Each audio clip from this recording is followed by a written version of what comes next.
அனைவருக்கும் அன்பான வணக்கங்கள். வரவுக்கு மீறிய செலவை குறைக்க ஒரு எளிமையான சூட்சம பரிகாரத்தை இந்த பதிவில் பார்க்க இருக்கிறோம். நிறைய பேருடைய வாழ்க்கையில பாத்தீங்கன்னா வருமானம் வந்துட்டு இருக்கும். ஆனா அந்த வருமானத்துக்கு தகுந்த அளவுக்கு செலவு இல்லாம அதை மீறிய செலவு இருக்கும். அதனால கடன் வாங்கும் சூழ்நிலை ஏற்படும், அல்லது நகையை அடகு வைக்கக்கூடிய ஒரு சூழ்நிலை ஏற்படும். அது சரியாகிறதுக்கு ஒவ்வொரு மாதமுமே சம்பளம் வாங்கினதும் இந்த ஒரு சூட்சம பரிகாரத்தை செஞ்சு பாருங்க. நம்ம சேனல்ல தொடர்ந்து 71,000 பேர் பார்த்துட்டு இருக்கீங்க.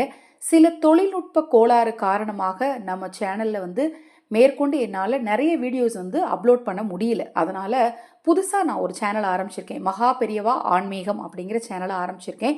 அந்த சேனலுடைய லிங்க்கு இந்த ஷார்ட்ஸுக்கு கீழே டிஸ்கிரிப்ஷன் பாக்ஸில் கொடுத்துருக்கேன். உங்களுக்கு டிஸ்கிரிப்ஷன் பாக்ஸில் வரல அப்படின்னா எனக்கு வாட்ஸ்அப் பண்ணுங்கள். 9344692042 அதான் என்னுடைய வாட்ஸ்அப் நம்பர். அந்த வாட்ஸ்அப் நம்பரில் நீங்கள் ஹாய்னு அனுப்புங்க, அல்லது அந்த லிங்க் வேணும்னு அனுப்புங்க. நான் உங்களுக்கு லிங்க் அனுப்பி வைக்கிறேன். அந்த சேனலையும் தவறாமல் சப்ஸ்கிரைப் பண்ணி வச்சுக்கோங்க. ஏன்னா இனி வரக்கூடிய காலங்களில் இந்த சேனலில் போட முடியாத தகவல்கள், போட முடியல அப்படிங்கிற சில வழிபாட்டு முறைகள் எல்லாத்தையுமே நான் அதில் தான் நான் பதிவு செய்ய இருக்கிறேன்.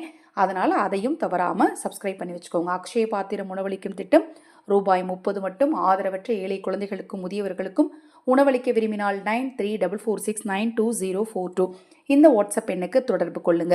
சம்பளம் வாங்கினோடனே ஒரு 100 ரூபாய் முதல்ல எடுத்துக்கோங்க. எடுத்துட்டு ஒரு சிறிய கிண்ணம் எடுத்துக்கோங்க. 100 ரூபாய் தான் எடுக்கணுமா அப்படின்னு உங்களுக்கு டவுட்டாக இருந்தால் 10 ரூபாய் கூட எடுத்துக்கலாம், தவறு கிடையாது. நான் குறைஞ்சது 100 ரூபான்னு சொல்லியிருக்கேன்.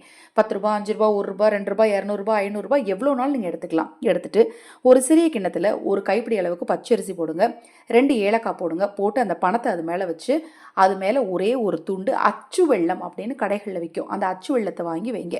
30 நாள் கழிச்சு அடுத்த சம்பளம் வாங்கும்போது அந்த பணத்தை எடுத்து பணம் வைக்கிற இடத்துல வச்சுட்டு அந்த அரிசி, அச்சு வெள்ளம், ஏலக்காய் களை வச்சிருக்கீங்க இல்லையா, அதை நீங்கள் பறவைகளுக்கு அல்லது எறும்புகளுக்கு அல்லது பசுக்களுக்கு உணவாக கொடுத்துடலாம். மிக மிக எளிமையான விஷயந்தாங்க. இதை நீங்கள் மாதந்தோறும் கடைப்பிடிச்சு பாருங்க. கண்டிப்பாக உங்களுக்கு பயனுள்ளதாக இருக்கும். அனைவருக்கும் எனது அன்பு வணக்கங்களை கூறி இந்த பதிவினை நிறைவு செய்து கொள்கிறேன். மகா பெரியவா அருளால நல்லதே நடக்கட்டும்.